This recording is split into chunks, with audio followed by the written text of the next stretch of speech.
तो हड़प्पा सभ्यता बेसिकली, हड़प्पा सभ्यता से पहले ये जानते हैं कि सभ्यता होता क्या है। क्या होता है सभ्यता? सभ्यता होता है लोगों का ऐसा समूह जिसके रहन सहन, जीवन निर्वाह के तरीके और विचारधाराएं मा- और मान्यताएं विशेष हो। मतलब कि लोगों को जो रहन सहन, बेसिकली लोग रहते कैसे हैं, उनके बेसिकली जीवन निर्वाह करने के तरीके क्या थे, उनकी विचारधाराएं क्या थी, क्या क्या चीज मानते थे, वो सभ्यता हो गया। उस चीज को हम सभ्यता कह सकते हैं। ठीक है। तो विश्व की मुख्य सभ्यताएं, जैसे 1920 से पहले और 1920 ईस्वी से पहले की बात करें तो विश्व में जो था सबसे जो फेमस सभ्यता था मिस्र की सभ्यता, मेसोपोटामिया की सभ्यता, चीन की सभ्यता, ये सबसे पुरानी सभ्यताओं में गिना जाता था। लेकिन 1920 के बाद हड़प्पा सभ्यता की खोज चालू हुआ बेसिकली। तब से विश्व की सबसे पुरानी सभ्यताओं में एक हड़प्पा सभ्यता भी बन गया। ठीक है। अब हड़प्पा सभ्यता की खोज कैसे हुआ, अब इसकी पर बात करते हैं। तो हड़प्पा सभ्यता कहने का मतलब आज से लगभग 160 साल पहले की बात है। 1856 ईस्वी में, 1856 ईस्वी में पंजाब में वर्तमान पंजाब पाकिस्तान के हिस्सा का जो पंजाब है, उसमें क्या हो रहा था, रेलवे लाइन बिछाने का काम चल रहा था। तो उस स्थानों की खुदाई की जा रही थी बेसिकली ट्रैक बिछाने के लिए।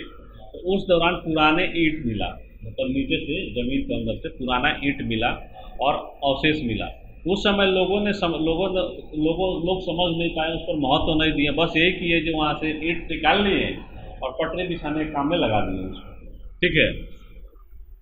1861 ईस्वी में कोलकाता के पुरातत्व विभाग की स्थापना की गई।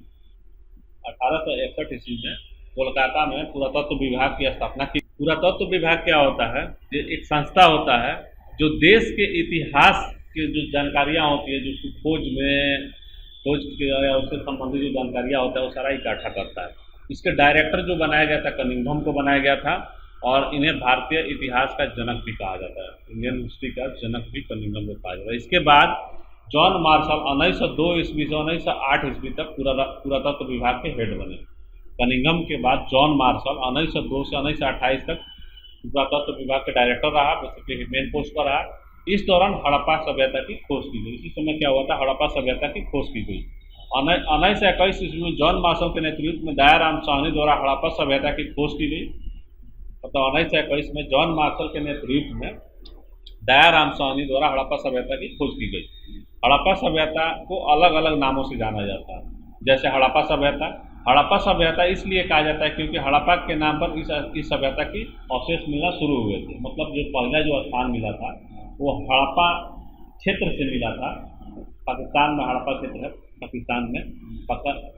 पाकिस्तान के पंजाब में हड़प्पा क्षेत्र है, जहाँ से पहला अवशेष मिला था, इसलिए उसको हड़प्पा की सभ्यता कहा जाने लगा।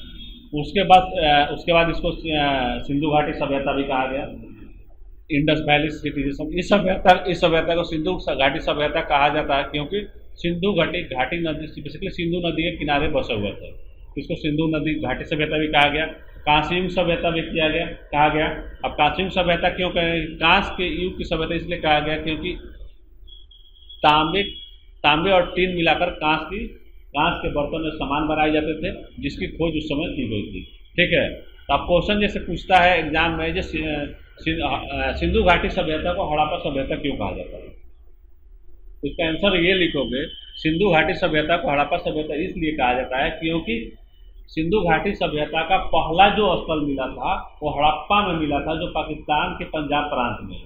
ठीक है। इसलिए सिंधु घाटी सभ्यता को हड़प्पा सभ्यता कहा जाता है। अब नामकरण के क्षेत्र में अगर बात करें तो जैसे अब कोई भी सभ्यता मिलता है तो अलग अलग, जैसे जो अब बहुत सारे साइंटिस्ट हैं अलग अलग नाम देते हैं। अब कहने का नाम लेके, अब नाम को लेके कोई किसी की सहमति बनी नहीं पाती है जब नाम क्या दें इसका। तो उस केस में क्या होता है, जो स्थल सबसे पहले खोजा जाता है उस स्थल के नाम पर उस सभ्यता का नाम कर दिया जाता है। इसलिए इसका नाम पड़ा हड़प्पा सभ्यता, क्योंकि हड़प्पा क्षेत्र में पहला इसका स्थल मिला था। ठीक है। अब हड़प्पा सभ्यता की भौगोलिक विशेषताएं क्या क्या थी? तो इसका क्षेत्रफल तो था जो 12,99,600 वर्ग किलोमीटर में फैला हुआ था हड़प्पा सभ्यता। ठीक है। वर्तमान में देखें तो यह सभ्यता अफगानिस्तान पाकिस्तान होते हुए भारत के जम्मू कश्मीर के नीचे गुजरात मध्य प्रदेश के हिस्सों तक फैली हुई थी। वर्तमान में देखें तो यह अफगानिस्तान पाकिस्तान से होते हुए भारत के जम्मू कश्मीर नीचे गुजरात और मध्य प्रदेश के हिस्सों तक फैली हुई है। ठीक है, इस सभ्यता को त्रिभुजाकार वाली सभ्यता भी कहा जाता है क्योंकि त्रिभुजाकार क्षेत्र में फैली हुई है। बेसिकली ये सभ्यता जो है त्रिभुजाकार में है। कैसे? अब जैसे जो अगर भारत की मैप की बात करें तो भारत की मैप कुछ इस तरह से होता है। अगर हम रफ सा बनाते हैं तो इस तरह से होता है ना। यहाँ पर पाकिस्तान है, यहाँ पर अफगानिस्तान है, तो यहाँ से शुरू हुआ था और भारत के क्या हुआ जो यहाँ पर इस टाइप से था। तो इस टाइप से होने की वजह से क्या हुआ, त्रिभुजाकार हुआ ये, इसलिए इसको त्रिभुजाकार कहा जाता है। मेसोपोटामिया और मिस्र की सभ्यता हड़प्पा सभ्यता के समकालीन सभ्यता है। बेसिकली मेसोपोटामिया की सभ्यता और मिस्र की सभ्यता जो था हड़प्पा के समय का ही सभ्यता है, यानी यह सभी सभ्यताएं विश्व में एक ही समय पर थी। हड़प्पा सभ्यता का काल जो कहा जाता है 2600 ईसा पूर्व से 1900 ईसा पूर्व माना जाता है। अब ईसा पूर्व क्या होता है पहले ये जानो। कहीं कहीं देखते हो जो ईस्वी लिखा होता है, कहीं कहीं ईसा पूर्व लिखा होता है। तो ईसा पूर्व क्या होता है और ईस्वी क्या होता है? तो ये बेसिकली क्या होता है, कैलेंडर हमारा डेट टाइम निकालने के लिए होता है। जब ईसा मसीह के जन्म से पहले की अगर बात हो तो उसको ईसा पूर्व कहते हैं, और जन्म की बात हो उसको ईस्वी कहते हैं। अब जैसे ये टाइमलाइन है, अब ईसा मसीह की जन्म यहाँ 0 पर हुआ, अभी 2021 चल रहा है यहाँ पर, और इधर भी तो अब 0 से यहाँ पर क्या होगा 1 हो जाएगा, यहाँ पर 2 हो जाएगा, यहाँ पर 3 हो जाएगा, यहाँ पर 4 हो जाएगा। ये टाइमलाइन मेरा इस तरह से चल रहा है। अगर बात कहा जाए आगे के तरफ में तो यहाँ से ना कहोगे, इसी तरह कहोगे ना 3000 ईसा पूर्व से 1000 ईसा पूर्व, उल्टा हो गया यहाँ से। और यहाँ से कहोगे जैसे 5 हो गया, यहाँ 10 हो गया, 5000 ईस्वी से 2100 ईस्वी तक। और ये क्या हुआ ईसा पूर्व, मतलब उल्टा चल रहा है। उल्टा मतलब उल्टा में नहीं, सीधा है कि ईसा मसीह के जन्म से पहले काम ले लिया गया है और उसको सीधा कर दिया गया है। तो यहाँ कहोगे तो 4 से 3 हो गए, वही चीज़ यहाँ पर कहा गया 2600 ईसा पूर्व से 1900 ईसा पूर्व, बड़ा से छोटा की तरफ, मतलब 0 की तरफ हम बढ़ रहे हैं। ठीक है, अब हड़प्पा सभ्यता में निर्वाह के तरीके क्या क्या थे, ये तो खोज के बारे में हो गया। निर्वाह के तरीके क्या थे? मेन जो इसका था कृषि था। मतलब क्या करते थे, यहाँ के लोग गेहूँ, दाल, बाजरा, सफ़ेद चना आदि उगाते थे। सिंचाई के लिए नहर और कुओं का प्रयोग करते थे। हड़प्पा की मोहरों में वृषभ बैल की जानकारी मिलती है। हड़प्पा का जो मोहर था उस पर वृषभ बैल की जानकारी मिलती है। इससे अनुमान लगाया जाता है कि हड़प्पा के लोग खेत जोतने और बैल का प्रयोग किया करते थे खेत जोतने के लिए। ठीक है, कई जगह पर हल के प्रारूप भी मिले हैं, जैसे कि हल के सैंपल भी मिले हैं। इससे पता चलता है खेत को हल से जुताई की जाती थी, मतलब फसल को उगाने के लिए। कालीबंगन और राजस्थान में जुते हुए खेत के प्रमाण में मिले हैं। कालीबंगन राजस्थान में है जहाँ पर जोते हुए खेत के प्रमाण में मिले हैं। इसे देखकर यह लगता है कि 2 अलग अलग फसलें उगाई जाती थी। इस सभ्यता के लोग लकड़ी और पत्थर से बने औजार का प्रयोग करते थे। मतलब इस सभ्यता के लोग जो औजार यूज करते थे फसल बुआई के लिए, कटाई के लिए, वो लकड़ी और पत्थर के बने होते थे। दूसरा इनका मेन काम था पशुपालन। पशुपालन में क्या करते थे, मवेशियों में भेड़, बकरी, भैंस, सूअर आदि जानवरों की हड्डियां प्राप्त हुई है, जिससे ये पता चलता है कि ये लोग जानवर भी पालते थे। ठीक है, शिकार भी करते थे। यहाँ पर मछलियाँ, पक्षियाँ और जंगलों की हड्डियाँ, जानवरों की हड्डियाँ मिली है, जिससे अनुमान लगाया जाता है कि हड़प्पा के निवासी जानवरों के मांस खाया करते थे। किसी भी चीज़ का अवशेष मिलता है उसी के हिसाब से अनुमान लगाया जाता है कि यहाँ के लोग क्या क्या करते होंगे या क्या क्या खाते पीते होंगे। वहाँ जो अवशेष मिलता है उसी से अनुमान लगाया जाता है। ठीक है, अब मोहनजोदड़ो क्या है? मोहनजोदड़ो जो हड़प्पा सभ्यता का एक मुख्य केंद्र था। ठीक है, मोहनजोदड़ो हड़प्पा सभ्यता के मुख्य शहरों में से एक था, ये ना बोले मुख्य केंद्र था। इसके पहले शहर हड़प्पा का दूसरा नाम मोहनजोदड़ो था। ठीक है, मोहनजोदड़ो की विशेषताएं क्या था? हड़प्पा सभ्यता के सबसे पुराने शहरों में से मोहनजोदड़ो था। यह आधुनिक पाकिस्तान के रलकाना जिले में स्थित है। मतलब अभी जो पाकिस्तान है, पाकिस्तान के रलकाना जो डिस्ट्रिक्ट है वहाँ पर स्थित है ये। ठीक है, इसका क्षेत्रफल 125 हेक्टेयर था। और मोहनजोदड़ो की नगर मुख्य रूप से 2 भागों में बांटा गया था। जो शहर की बनावट थी वो 2 भागों में बांटा गया था, दुर्ग और निचला शहर। दुर्ग क्या था? दुर्ग आकार छोटा था लेकिन ऊंचाई पर बनाया गया था। आकार छोटा था लेकिन ऊंचाई पर बनाया गया था। दुर्ग के चारों तरफ दीवार से घेरा गया था। दुर्ग को चारों तरफ दीवार से घेरा गया था। यह दीवार ही इस निचले शहर का से अलग कर दी थी। जैसे कि जो उसके नीचे जो शहर बनाया था वो दीवार ही था जिसे डिवाइड करता था। फिर निचला शहर क्या था? और निचला शहर का आकार दुर्ग से बड़ा होता था, मतलब उससे बड़ा होता था। यहाँ क्या, ये सामान्य लोगों के लिए बनाया गया था। जो दुर्ग था वो क्या था, जब पैसे वाले लोगों के लिए था, अमीर लोगों के लिए था, या अपर जो पोस्ट पर है उनके लिए था। और जो निचला शहर था जनरल लोगों के लिए बनाया गया था, जो आम जनता है उसके लिए। यहाँ की विशेषताएं, इसकी जल निकासी प्रणाली। अब उस शहर का जो निचला हिस्सा बनाया था उसका जो मेन विशेषता वो जल निकासी का था। ठीक है। अब दुर्ग में क्या क्या था, जैसे माल गोदाम, अन्नगृह। माल गोदाम क्या, बेसिकली अनाज का भंडार। यह एक बड़े आकार का गोदाम होता था जिसमें अनाज को रखा जाता था, इसको माल गोदाम या अन्नगृह कहते हैं। विशाल स्नानागार। विशाल स्नानागार कहने का मतलब दुर्ग बहुत बड़े बड़े स्नानागार के अवशेष मिले हैं। इसके आकार 12 मीटर लंबा और 7 मीटर चौड़ा, लगभग 2.5 मीटर गहरा। ठीक है, मतलब दुर्ग में स्नानागार बने हुए थे, बेसिकली हौदा बने हुए थे, जिसमें क्या था, जो 12 मीटर लंबा और 7 मीटर चौड़ा स्नानागार बना था। इसके चारों ओर बरामदे होते थे, स्नानागार के चारों ओर बरामदे होते थे। स्नानागार को भरने के लिए, बेसिकली जल भरने के लिए कुओं का प्रयोग होता था, उसमें पानी डालने के लिए। ऐसा माना जाता है कि इसका प्रयोग धार्मिक अनुष्ठानों के लिए किया जाता है। मतलब एक कुंड टाइप से बना दिया तो उसको क्या जरूरत पड़ेगा, कोई धार्मिक काम होगा तभी तो पड़ेगा। विशेष अवसरों पर नहाने के लिए किया जाता था, मतलब विशेष अवसरों पर नहाने के लिए भी किया जाता था। जलाशय के तल तक जाने के लिए उत्तरी और दक्षिणी सीढ़ियाँ बनाई गई थी। तल तक जाने के लिए उत्तर में और दक्षिण में सीढ़ियाँ बनाई गई थी। इन सभी जलाशयों का मुख्य नालियों से जोड़ा जाता था। इन जलाशयों को मुख्य नालियों से जोड़ा जाता था। अब निचला शहर कैसा था, जो निचला शहर था ये और दुर्ग में था। अब निचले शहर पर आते हैं। निचला शहर में सड़कें, मोहनजोदड़ो की सड़कें 4 से 10 मीटर चौड़ी थी, मतलब चौड़ाई जो था 4 से 10 मीटर चौड़ी थी। यहाँ की सड़कें एक दूसरे को समकोण काटती थी, मतलब जो शहर है इस तरह से ये काटता था, एकदम बराबर काटती थी इस तरह से। इस तरह से बेसिकली ये शहर का बन गया ये। अब यहाँ पर क्या हुआ, जी हर घर के चारों तरफ रोड हो गया। बेसिकली यहाँ पर घर हो गया, ये रोड हो गया, यहाँ पर घर हो गया, बेसिकली बराबर काटती थी, एकदम परफेक्ट बना हुआ था बेसिकली। ठीक है। कई इतिहासकारों का कहना है कि सड़कों को इस तरह बनाया गया था ताकि वह हवा के जरिए अपने आप, बेसिकली हवा को अपने जरिए आप साफ हो जाए। बेसिकली जो हवा होता है, दूषित हवा जो हो जाता है, वो अपने आप क्या हो जाए, साफ हो जाए हवा। ठीक है। जल की निकासी की प्रणाली कैसा था, नियोजित ढंग से नाली और गलियों का निर्माण किया गया था। बेसिकली अब पानी का मतलब एकदम रोड स्ट्रेट है, हवा या इधर से इधर निकल गया, उसी हिसाब से तो नाली भी बना होगा। नालियों के लिए जिप्सन के गारे का प्रयोग किया जाता था। ठीक है। अब जिप्सन क्या होता है देखना पड़ेगा।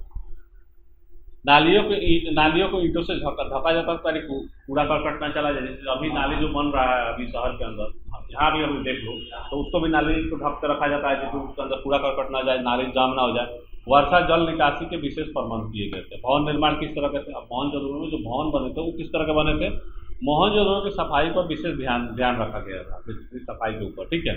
आंगन के चारों तरफ कमरों का निर्माण किया था। जैसे एक आंगन होता था, उसके चारों तरफ कमरे होते थे, जैसे पहले जमाने का घर बनता था उसी तरह से। प्रत्येक घर के दीवार के बाहर एक नाली अवश्य होती थी। बेसिकली घर के बाहर एक नाली जरूर होती है, जो आज के डेट में भी अगर चले जाओ किसी मोहल्ले में तो घर के बाहर नाली मिल जाती है। ठीक है। घर में बड़े बड़े आंगन होते थे। जो पुराने ज़माने के घर होते हैं उसमें बड़ा सा आंगन होता है, उसी तरह से होता है ना, उसी हिसाब से आंगन होते थे।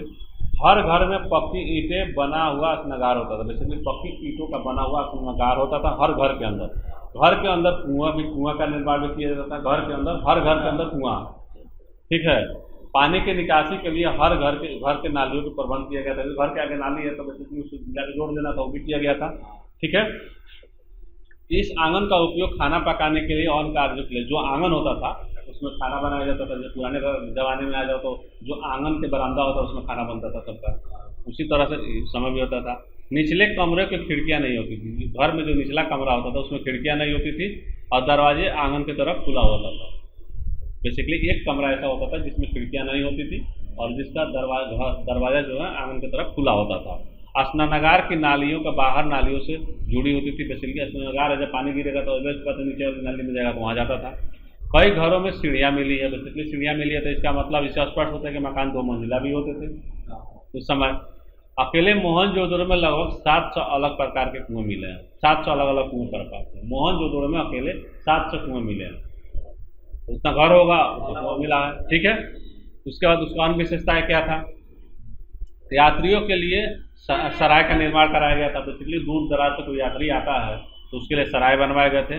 बर्तन पकाने के लिए भट्ठी और शहर से बाहर बनाया था ताकि शहर से प्रदूषित ना हो। बेसिकली बर्तन पकाने के लिए, कहने का मतलब ईंट का बर्तन बन रहा है या मिट्टी का बर्तन बन रहा है, उसको पकाने के लिए भट्ठी होता है ना, उसको शहर से बाहर बनवाया गया ताकि शहर प्रदूषित ना हो। ठीक है। गलियों का निर्माण इस तरीके से किया गया ताकि सूर्य की रोशनी कोने कोने तक जा सके। मतलब जो गली बना था उस हिसाब से बनाया गया था। रोड जो बनाया गया था, कहने का मतलब मोहल्ला बसाया जाए तो रोड उस तरह से बना था जो हर कोने सूर्य का प्रकाश जाए। हाँ, ठीक है। रात की सुरक्षा के लिए पहरेदार तैनात किए जाते थे। कूड़े को नगरों से बाहर के गड्ढों में दबाया जाता था। बड़ा बड़ा गड्ढा खोल के जो कूड़ा होता था नगर के बाहर उसको दबा दिया जाता था। ठीक है। अब सामाजिक भिन्नताएं क्या थी वहाँ पर? सामाजिक भिन्नताएं में बेसिकली जानकारी हमें सावधान और विलास की वस्तुओं से मिलती है। अब सावधान क्या होता है? सावधान क्या होता है? बेसिकली आदमी को मरने के बाद उसका क्या किया जाता था। जैसे अभी है जो मुस्लिम धर्म में दफना दिया जाता है, हिंदू धर्म में जला दिया जाता था। उस समय क्या किया जाता था? हड़प्पा सभ्यता में, हड़प्पा सभ्यता में अंतिम संस्कार दफना कर किया जाता था। ठीक है। कब्रों की बनावट एक दूसरे से अलग है। बेसिकली जो कब्र मिले थे बनाया हुआ वो एक दूसरे से अलग थे। कई कब्रों में ईंटा की चिनाई की गई थी। बेसिकली ईंटा की दीवार बनाया गया था। कई कब्रें सामान्य थी, बेसिकली कुछ नहीं था। ठीक है। कब्रों में व्यक्तियों के साथ मिट्टी के बर्तन, आभूषण भी दफना दिए गए थे। और शायद हड़प्पा के लोग पुनर्जन्म पर विश्वास रखते थे। बेसिकली पुनर्जन्म पर विश्वास रखते होंगे। या कब्रों में तांबे के दर्पण, मानके आदि आभूषण भी मिले हैं। अब कहने का मतलब है, आभूषण मिलने का मतलब है कि किसी न किसी चीज़ पर ये विश्वास करते होंगे। कब्र के बेसिकली लाश के साथ सामान देने का क्या मतलब है? ये मरने के बाद इन वस्तुओं को वो कब्र के अंदर यूज करेगा, प्रयोग करेगा, इसलिए उन सामानों को उनके साथ दफना दिया जाता था। ये मरने के बाद हम दफना दे रहे हैं तो आखिर वो भी तो कुछ सामान यूज करेगा ना ऐसे, तो उसके लिए वो मान्यता होगी, धार्मिक कुछ उनका होगा, उसके हिसाब से वो मिला हुआ। ठीक है। अब विलास की वस्तुएं क्या होती है? विलास की वस्तुएं होती है जैसे जो महंगी वस्तुएं जो होती है। तो सामाजिक भिन्नता पहचानने के लिए एक तरीका ये भी होता है कि विलास की वस्तुएं बेसिकली दो प्रकार की होती हैं। रोजमर्रा प्रयोग किए जाने वाली वस्तुएं, बेसिकली जो डेली प्रयोग किया जाता है, जैसे चक्कियाँ, मिट्टी के बर्तन, सुई, सामान, औजार, जैसे पत्थर और मिट्टी के सामान पदार्थ से बनाए जाते हैं और आसानी से उपलब्ध हो जाता है, ये भी हो गया। अब एक विलास की वस्तु है वो वस्तु जो आसानी से उपलब्ध ना हो। एक तो आसानी से उपलब्ध हो गया हर किसी के लिए, और एक होता है जो आसानी से उपलब्ध ना हो, बेसिकली कम मात्रा में मिलता है। ऐसी वस्तु जो दुर्लभ होती है, जिसको बनाने के लिए या परचेज करने के लिए ज़्यादा पैसा या ज़्यादा धन चुकाने होते हैं, जैसे कि फाइंस के पात्र और स्वर्णाभूषण। फाइंस एक तरह का इति होता है, रेत से निकाला जाता है, उसके जो पात्र बने होते हैं वो हो गया, या आभूषण हो गया। या हड़प्पा सभ्यता के प्रमुख स्थल लोथल जो गुजरात में है, कालीबंगन जो राजस्थान में है, नागेश्वर जो गुजरात में है, और धोलावीरा जो गुजरात में है। ये सारे जो मेन स्थल है जो इंडिया में मिले हैं। ठीक है, भारत में मिले हैं। अब शिल्पकार कैसा था वहाँ पर, यहाँ का? तो शिल्प कला के अंदर आभूषण, मतलब शिल्प कला, हाथ की जो कला होता है उसके अंदर आभूषण, मूर्तियाँ, औजार बनाने आदि को शामिल किया गया था। ठीक है। हड़प्पा में मुख्य रूप से मोहरे, मनके, मुहर, बाट बनाए जाते थे। बेसिकली हड़प्पा क्षेत्र में मनके बनाए जाते थे, मुहर और बाट बनाए जाते थे। बाट क्या होता है? जोखने वाला जो होता है ना, बटकारा, उसको बाट कहा जाता है। शंख की कटाई की जाती थी, जो शंख होता है उसको कटाई की जाती थी। धातु के कार्य किए जाते थे। हड़प्पा सभ्यता का मुख्य शिल्प उत्पादन केंद्र चौहुंदड़ो और लोथल था। बेसिकली जो मेन शिल्प का जो केंद्र था वो चौहुंदड़ो और लोथल था। चौहुंदड़ो कहाँ पर है? धौलावीरा में छेद करने का काम किया जाता है। बेसिकली जो बन रहा है उसमें ड्रिलिंग करने के लिए, सामान में छेद करने के लिए धौलावीरा लाया जाता था। मोहर और मुद्रांक क्या होता है? मोहर और मुद्रा का अंकन प्रयोग में भेजी गई वस्तुओं को सुरक्षित करने के लिए किया होता है। जैसे मोहर का उपयोग, जैसे मैं यहाँ से कोई सामान भेजा दूसरे जगह, अपना मोहर लगा दिया, तो कहने का मतलब है जो वहाँ पर ये होगा ना, जो फलना जगह से ये सामान आया है, तो उस चीज़ को करने के लिए मोहर को यूज किया जाता था।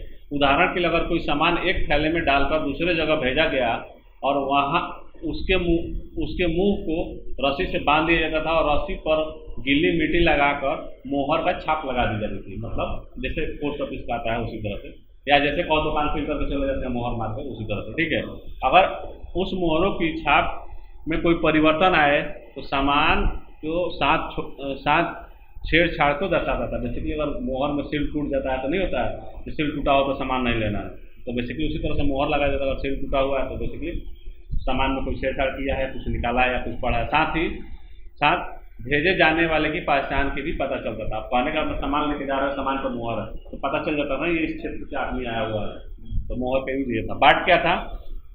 बाट चर्ट नामक पत्थर से बनाया जाता। चर्ट नामक एक पत्थर होता है जिससे बनाया जाता था, जिसका प्रयोग आभूषण और मनके को तौलने के लिए किया जाता था। बेसिकली बटखारा हो गया। मनके क्या होता है? मनके को कार्नेलियन लाल रंग और सुंदर पत्थर जैसे सेलखाड़ी स्फटिक आदि से बनाया जाता था। ठीक है, ये क्या है? जो कार्नेलियन लाल रंग का सुंदर पत्थर होता है, जैसे सेलखाड़ी भी होता है, एक तरह का पत्थर ही होता है, इस सबसे बनाया जाता था मनका। मनका क्या होता है? गोला गोला जो मोती होता है उसको मनका कहते हैं।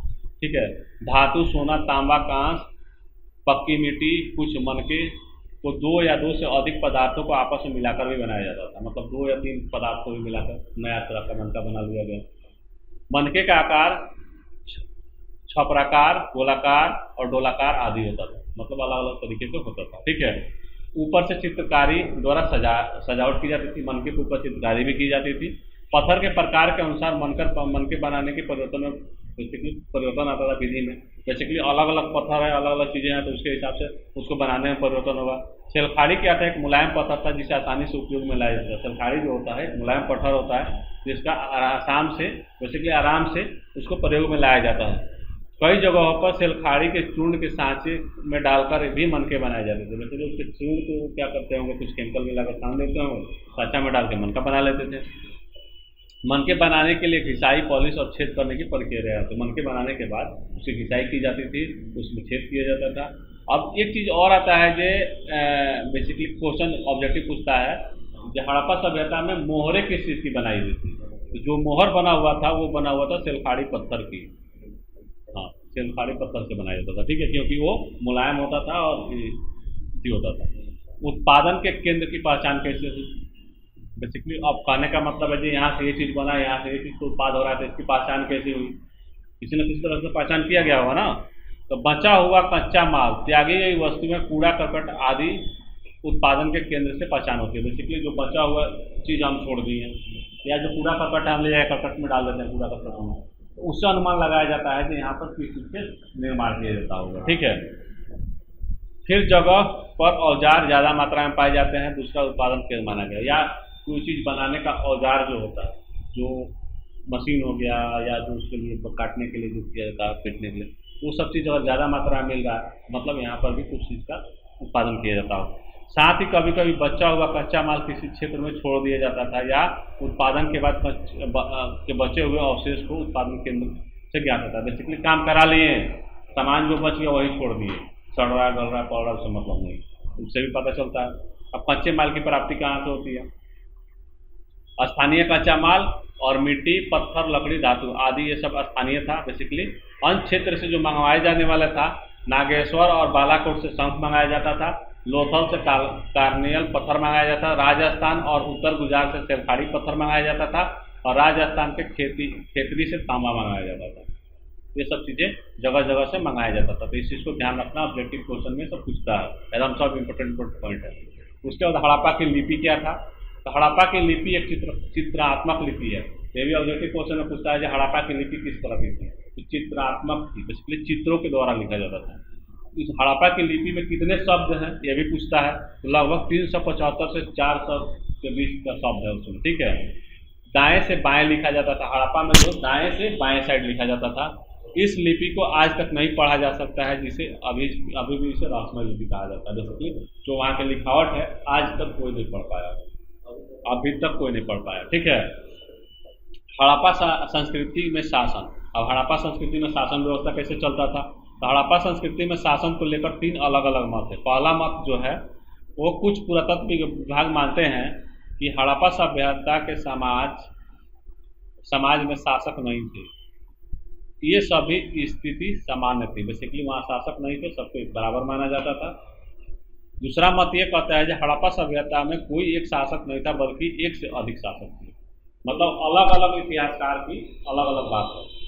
कोई दूसरा मत ये था कि वहाँ कोई शासक नहीं था, बल्कि एक से अधिक शासक थे, मल्टीपल शासक थे। तीसरा मत ये कहता है कि हड़प्पा एक राज्य था, क्योंकि इतने बड़े आकार में फैले होने के बावजूद भी पूरे क्षेत्र में कई समानताएं थी, जैसे वस्तुएं, नियोजित बस्ती, ईंटा का आकार, समाज की संरचना और जीवन निर्वाह के तरीके। बेसिकली तीसरा मत ये है कि हड़प्पा एक राज्य था और बड़े आकार में फैला हुआ था, क्योंकि वहाँ एक नियोजित जो बस्तियाँ मिली हुई हैं, हर क्षेत्र में एक ही जैसा मिला है, ईंट का आकार हर क्षेत्र में एक ही जैसा मिला है, समाज की जो संरचना की गई थी एक ही जैसा की गई थी, और जीवन निर्वाह के जो तरीके थे हर क्षेत्र के एक ही जैसे थे। ठीक है। अब धार्मिक मान्यताएं भी कुछ ऐसा होता है, तो बेसिकली ऐसा माना जाता है कि हड़प्पा के लोग प्रकृति की पूजा करते थे, मतलब नेचर की पूजा करते थे। ठीक है। कुछ मोहरों में अनुष्ठान के दृश्य मिले हैं, बेसिकली कुछ मोहरों पर पूजा पाठ के दृश्य मिले हैं। मोहरों पर पेड़ पौधा भी पाया गया है, मोहर पर जगह जगह आभूषणों से लदी हुई एक नारी की मूर्ति मिली है, जिसे मात्र देवी कहा जाता था। मतलब आभूषण से लदी एक देवी एक मूर्ति मिला है, जिसको देवी कहा जाता था। कालीबंगा और लोथल जैसे क्षेत्र में विशाल स्नानागार मिले हैं। जो स्नानागार मोहनजोदड़ो में मिले हैं, उसी तरह से कालीबंगा और लोथल में भी मिले हैं, जो सामूहिक स्नान को उपयोग में किया जाता था। कुछ मोहरों में एक व्यक्ति को योग मुद्रा में बैठे दिखाया गया है, ठीक है। पत्थर के शब्द को शिवलिंग के रूप में वर्गीकृत किया गया है। पत्थर के शब्द को बेसिकली कुछ मिला होगा पत्थर से। ऐसा माना जाता है कि यह हिंदू धर्म के मुख्य देवी देवता शिव की आराधना किया करते थे। ठीक है। अब हड़प्पा सभ्यता का पतन कैसे हुआ? तो ऐसा माना जाता है कि हड़प्पा सभ्यता का अंत किसी प्राकृतिक आपदा के कारण हुआ। कोई प्राकृतिक आपदा होगा, जैसे जब भूकंप आया होगा, या सिंधु नदी का रास्ता बदल गया होगा, पानी की मिल नहीं रहा होगा, या जलवायु परिवर्तन हो गया होगा, या वनों की कटाई कर दिए होंगे, या आर्यों के द्वारा आक्रमण कर दिया गया होगा। 5 पॉइंट हो सकता है जो हड़प्पा का पतन हुआ होगा। तो ये क्वेश्चन पूछता है कि हड़प्पा सभ्यता का पतन कैसे हुआ, तो इसको याद रखना। ठीक है। कनिंघम का भ्रम क्या है? कनिंघम का भ्रम क्या था? भारतीय पुरातत्व विभाग के डायरेक्टर जनरल कनिंघम था। ठीक है। कनिंघम की भूल क्या थी? जो उन्होंने हड़प्पा सभ्यता को कई बड़ी सभ्यता नहीं बल्कि छोटी सभ्यता समझा। बेसिकली कनिंघम जो था हड़प्पा सभ्यता को छोटा समझा। ठीक है। दूसरा ऐसे तो हड़प्पा की मोहरों को समझने में असफल रहा। हड़प्पा की मोहर को समझ नहीं पाया था जो कनिंघम था। हड़प्पा सभ्यता का काल निर्धारित करने में असफल रहे। बेसिकली उसका काल निर्धारित नहीं कर पाए कि कब से कब का काल था। उन्होंने हड़प्पा के अवशेषों को वैदिक काल से जोड़कर देखा, जबकि उससे भी पुराने थे। बेसिकली हड़प्पा सभ्यता को वैदिक काल से जोड़ के देखा, जबकि वैदिक काल से भी पुराना सभ्यता है ये। ठीक है। उन्होंने केवल लिखित प्रमाणों पर विश्वास किया, जिसके वजह से वो गलती कर बैठे। बेसिकली लिखित जो सबूत मिले उसको समझ के ही उन्होंने जो किया, इसीलिए इन्होंने बेसिकली हड़प्पा सभ्यता के समझने में इनसे ये इतने भूल हुई थी। ये पूछता है कि कनिंघम के द्वारा क्या भूल हुई थी जो हड़प्पा सभ्यता को समझने में। ठीक है।